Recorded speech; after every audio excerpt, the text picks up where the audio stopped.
अहो तुमच्यासाठी एकदम जबरदस्त एकदम काच चुना गुंज पत्ता इलायची खबर घेऊन आलेला आहे. आणि तुम्ही मला म्हणता भैरू मायाकडून तुला पार्टी आहे. लुळूस तर प्यायचं आणि पोट फुटूस तर खायचं. ए काय पाण्या आता सांगतो का खबर? मुक्ता तुमचं कर्ज नाही फेडू शकत. हा थांबे ते कस काय? अहो थेट नगरकरांचा फोन आला होता. मुक्ता त्यांच्या घरातून पैसे घेऊन निघाली. ते भाड्यानं माणसं सांगून ते पैसे काढून घ्यायला सांगितले. काय म्हणतो? खरं तेच म्हणतोय. आणि तशी तुमच्या लग्नातला मोठा अडसर संपला. अरे वय ना, हा. मला खात्री होती मुक्ता पैसे घेऊन येणार म्हणून. टेन्शन मध्ये डोळ्याला डोळा नाही रे.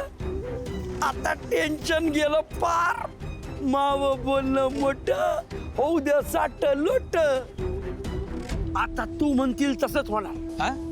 म्हणजे कसं? पार्टी लोळस्तवर प्यायचं, पोट फुटस्तवर खायचं. चल चला.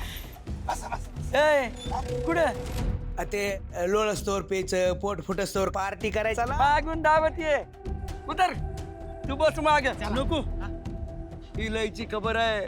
तू पुढे बस. आज तू आमान. चल चल चल चल मागून ये. चल बस.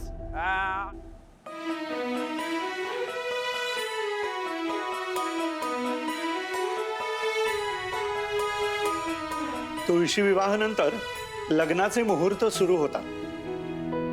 आणि साखरपुड्याचं म्हणाल तर पुढील महिन्यात 2 मुहूर्त आहेत.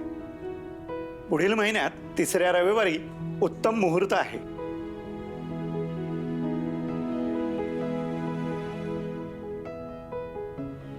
एवढ्या उशिरा? नाही, मला काय वाटतं की नवरात्रीच्या शेवटच्या दिवशी म्हणजे 9मीला करूया का साखरपुडा? दिवस पण चांगला आहे ना.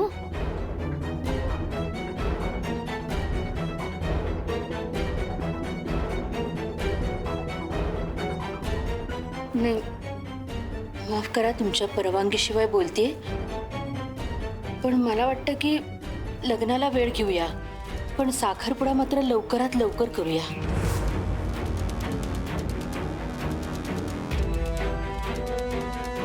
उत्तम. तुमचा हेतू शुद्ध आणि पवित्र आहे, त्यामुळे माझी परवानगी आहे. रावसाहेब तुम्ही काय म्हणताय?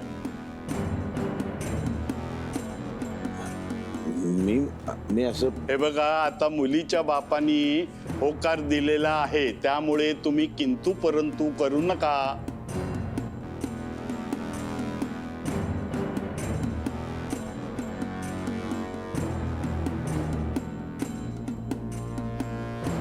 ठीक आहे, ठीक आहे. ये उभी ना बात. नवरात्रीचा कुठलाही दिवस उत्तम, 9मी अधिक योग्य.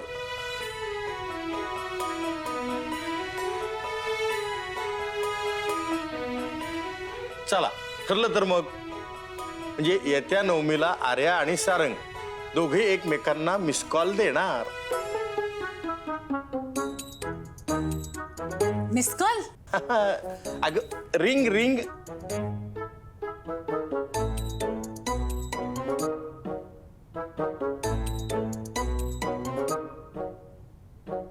कसले पानसट विनोद करता अरे माझी विनोद कळायला फार बौद्धिक क्षमता लागते.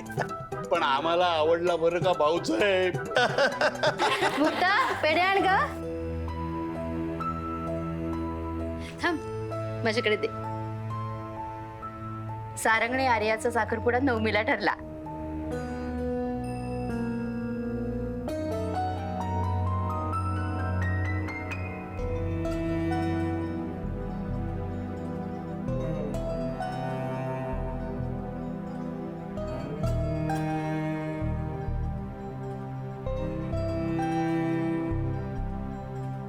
या रावसाहेब, आपण व्याही होण्याचा मुहूर्त आला.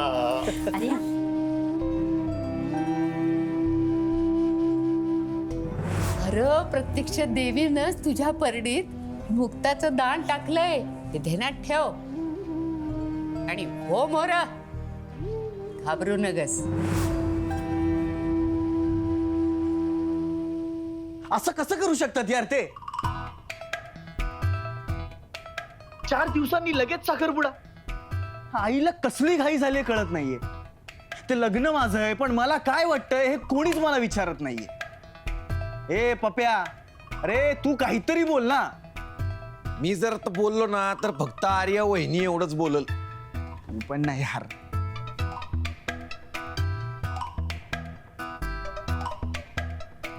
ते सारंग, मला इतर प्रश्न न विचारता फक्त एका प्रश्नाचं उत्तर दे. काय तुझ्या बुटाची साईज काय? बुटाची? हा 9. मग तुझ्या वडिलांनी जर तुला आयुष्यभर 7 नंबरचा बूट घालून फिरायला सांगितलं तर फिरशील का? अरे साईज मध्ये नसलेला बूट घालून मी स्वतःच्या पायाला का त्रास करून घेऊ? हा.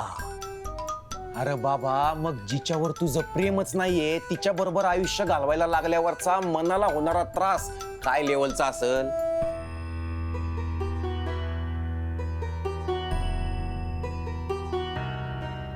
जिच्यावर प्रेम आहे ते आयुष्यात नसल्याचा त्रास. हा. बोलावंच लागेल.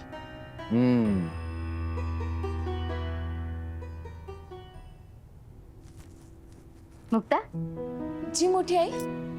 साखरपुड्याच्या दिवशी खूप काम असणार आहे, तेव्हा माझ्या बरोबरच राहतो. जी. मी नसताना शक्यतो किचन सोडू नको. बाकीची कामं आहेत ना ती दामू काका किंवा आशा करतील. हवं असेल तर एखादी बाई ठेवू आपण कामाला. पण नाश्ता, इतर सगळी कामं आणि साखरपुड्याची तयारी या सगळ्यासाठी तू माझ्या बरोबर राहा. बर.